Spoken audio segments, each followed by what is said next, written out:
Salut, je m'appelle Romain Thomas, je suis préparateur mental et diététicien et j'ai une spécialisation en nutrition du sport et également en prévention. La préparation mentale, par définition, il existe plusieurs définitions. J'aime bien utiliser une d'entre elles. C'est en fait une discipline, un métier qui a pour but finalement d'accompagner les personnes, donc les personnes soit individuellement, soit collectivement. Et le but c'est de tendre et de se rapprocher des conditions optimales de performance. Mais finalement, on se rend compte aussi qu'au-delà des performances, il y a vraiment une réelle motivation pour tendre vers un épanouissement, un mieux-être et finalement, je dirais, un fonctionnement optimal.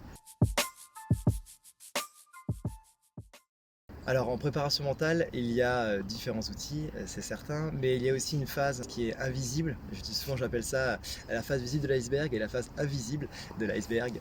Finalement, cette phase-là, c'est la phase diagnostique, la phase d'analyse, de méthodologie pour observer ce qui se passe réellement sur le terrain. Ça, c'est une phase qui est réellement importante, réellement importante. Et ensuite, il y a la phase où on peut commencer à travailler avec justement l'application de certaines méthodes, certaines techniques et certains outils. Parmi eux, je peux en citer quelques-uns. On va commencer par exemple la fixation de l'objectif qui est élémentaire. Donc vers quoi on tend, vers où on va, quels jalons et quelles étapes on met en place pour tendre vers ces objectifs-là, qu'ils soient individuels ou collectifs. Il y a également après un outil bien connu qui est la relaxation ou l'activation pour être dans un état souhaité au moment voulu, dans un contexte particulier, dans des conditions particulières. Autre exemple de techniques, de méthodes ou d'outils, on peut parler de visualisation, finalement, d'imagerie mentale ou de routine mentale que l'on peut mettre en place pour se préparer à une échéance. Et enfin, des routines que l'on peut mettre, alors pré-compétitives, mais finalement aussi avant un enjeu, avant une échéance, où on met en place les choses souhaitées pour justement être prêt au moment voulu. Ouais, évidemment, il y a vraiment un lien entre le monde de l'entreprise, le monde sportif, et je dirais même plus largement, j'ai eu des demandes dans le milieu universitaire, donc pour les étudiants ou pour des artistes, et finalement, on se rend compte que c'est les mêmes leviers sur lesquels on pourrait jouer, avec parfois des enjeux très similaires, ou en tout cas des réactions très similaires face à des situations. Donc il y a vraiment un parallèle, il y a vraiment quelque chose que l'on peut mettre en corrélation. Et finalement, ces méthodes en préparation mentale peuvent totalement servir au monde de l'entreprise ou au monde des étudiants.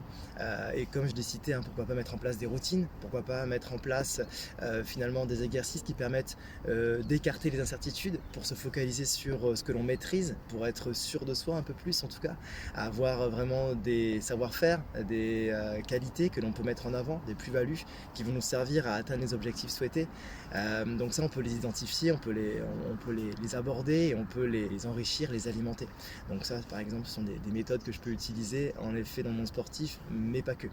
Donc il y a ça, et bien sûr, sur l'aspect émotionnel avec le côté relaxation, activation pour mettre le curseur finalement et être exactement comme on souhaiterait être au niveau émotionnel et au niveau peut-être entrain sur le moment voulu.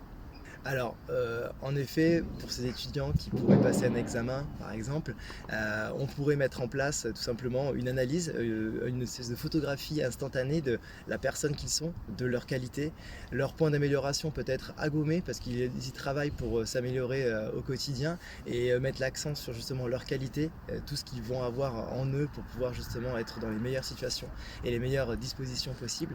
Pourquoi pas aussi agir sur l'aspect émotionnel, comme je disais, avec des méthodes de relaxation respiratoire notamment pour s'apaiser, peut-être se calmer et avoir les idées claires au moment d'être devant sa copie.